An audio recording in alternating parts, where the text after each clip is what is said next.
I'm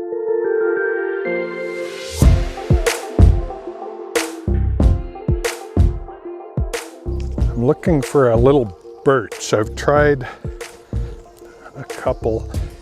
With birch, in the spring, when there's still snow on the ground, you can tap a birch, and what I do now is I just take a drill and I drill in about an inch and then shove a rubber hose in there. And when the snow is just leaving the ground and the water starts running back up into the birch, you can pull. I was getting out of a 3/8" hose a gallon a day of water, and it's very cool and refreshing. Everybody I give it to is saying, "Wow, this tastes like spring," and it has a slight sweet taste to it, and it has a lot of nutrients and vitamins and everything. But you don't want to drink too much of it because you can overload your body with the nutrients and everything. So when we drink it, we were drinking about a gallon a day, but between me and my wife, we'd dilute it half and half and drink it that way just to make sure we didn't overdo it. And you have to watch, because after 2 or 3 days, it'll start going cloudy, and that means it's starting to ferment. So if it's going cloudy, don't use it. Bring it out and dump it in your garden or something. But you can freeze it, so we have like 5 gallons frozen in Ziploc bags in the freezer for the summer.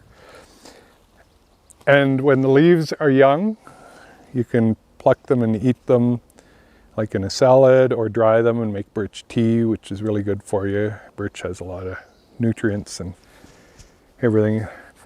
And it is used to make plates and baskets and everything that you could think of for a carrier.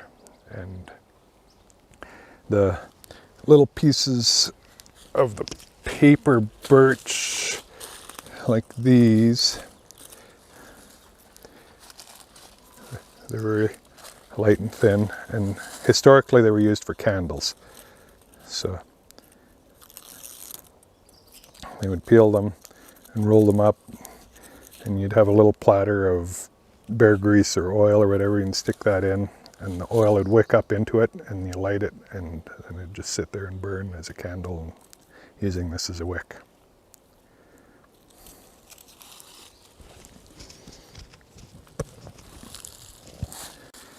And Janice wants some to make a basket, so I'm going to try and peel. When you hit it the right time of spring, it pretty much peels itself, and I've tried a couple, and it depends on where they are at this time of year. If they're still very far in the bush where it's shaded or anything, they're not peeling very well yet. But this one looks like it's been getting fairly good sun. So you cut into the tree, and you try not to cut deep into the cambium, because that can damage the tree. But if you just cut the outer layer of bark, the tree will live through it and not cause it a lot of damage. So you just take your knife and score down, and I can feel this one letting loose already.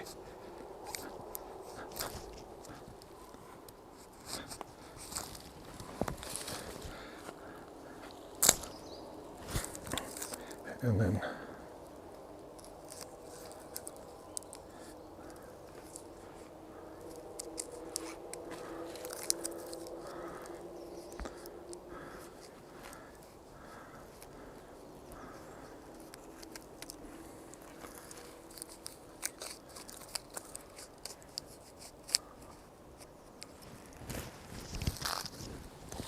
I'll just come over to this side where I can grab.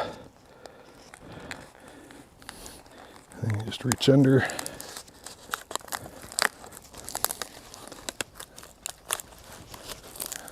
Slowly peel back.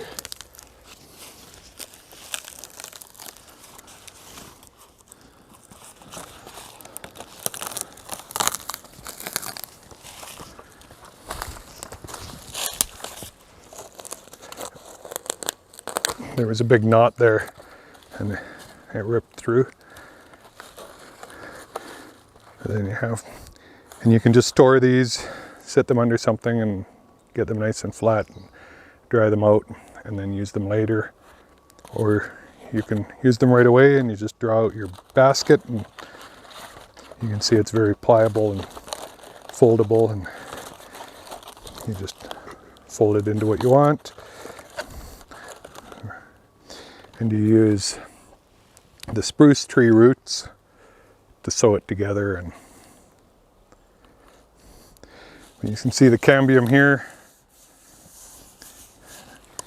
and there's no real damage to it. This will scar up, heal nicely, so the tree will stay living.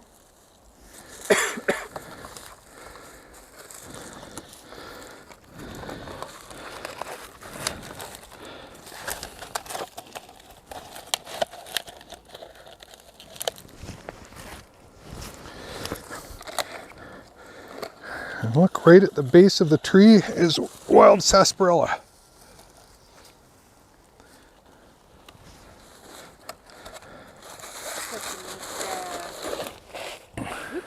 Yes.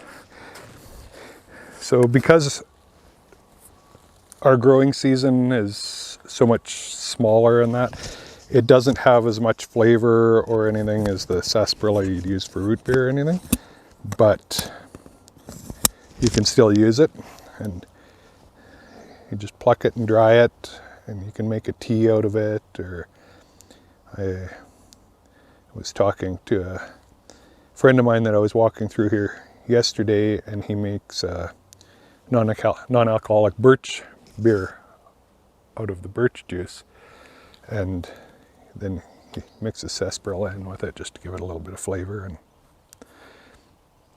And with the birch tree, you can use the water that I told you about draining out of it in the spring to make syrup. You just cook it very slow and light. It shouldn't change color. If you get an amber color to it, that means you've scorched a little bit. But it takes, on average, 120 liters of birch water to make a liter of birch syrup. So that's why I haven't made birch syrup. I was hoping that would be a nice one, but there's a couple knots in it that would rip if I tried to take it off, so if I can't get the piece I want, there's no use harming the tree. I think this one might.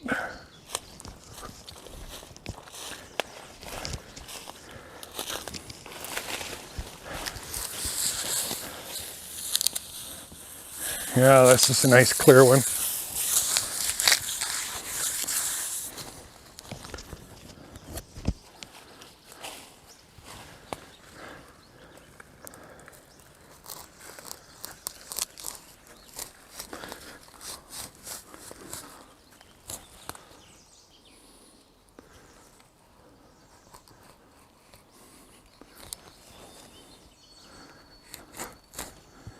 Oh yeah, I can feel it popping loose already.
Well, I am giving a lot of my DNA to this tree through the mosquitoes.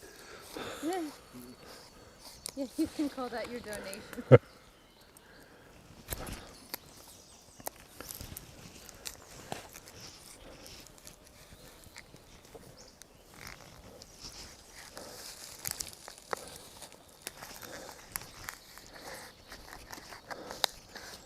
Oh.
So that'll make a really nice basket. How do you make a basket out of that?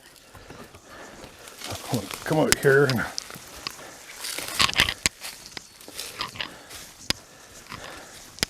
you can mic that on to do what is that?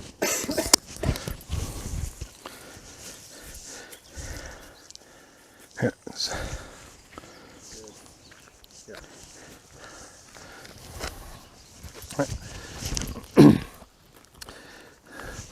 so you'd set this down and have a template. I'll just do a rough drawing. So you come.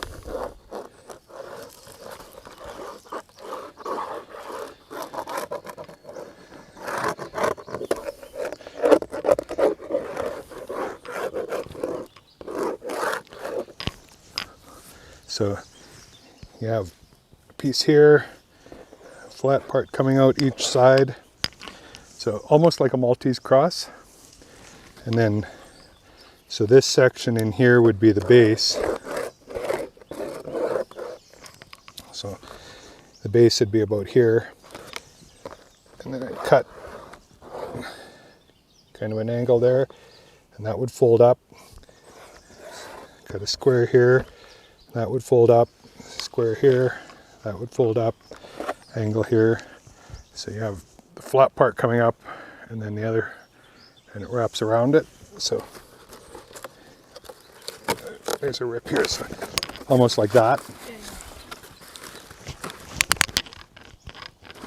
And then you'd go to a spruce tree, and when you follow it out, the ground is really hard here, so you dig into the ground and you get the roots.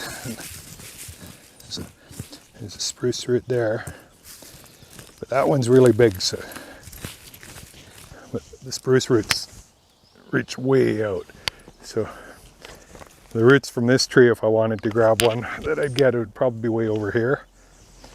And you want to get them as thin as you can usable, so probably around that big around.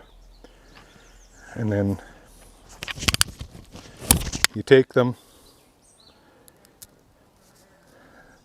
and score them. And this is off of cottonwood, but it's just to show you. And then you just slowly peel it.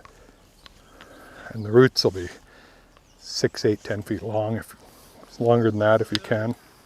Right? And then you just keep cutting them down. So you cut them and then you get 2. Then you take that half. You cut that again. So you have 4. And then if it's still too big for what you want, you cut it again. And then you roll them up, let them dry, and then just rehydrate them, steam them so they're nice and loose and moist again, and then you use that for the stitching, to do all the stitching around the edges and to hold the seams together.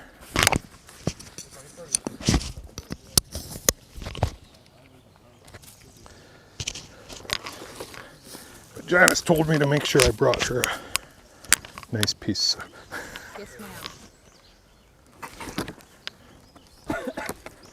And I'll just take that and put it and let that dry.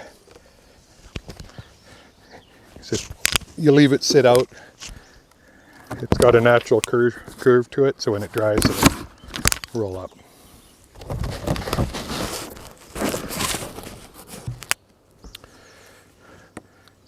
But we're just learning how to do the baskets again, and I have a couple old ones that had been gifted to me through the years, and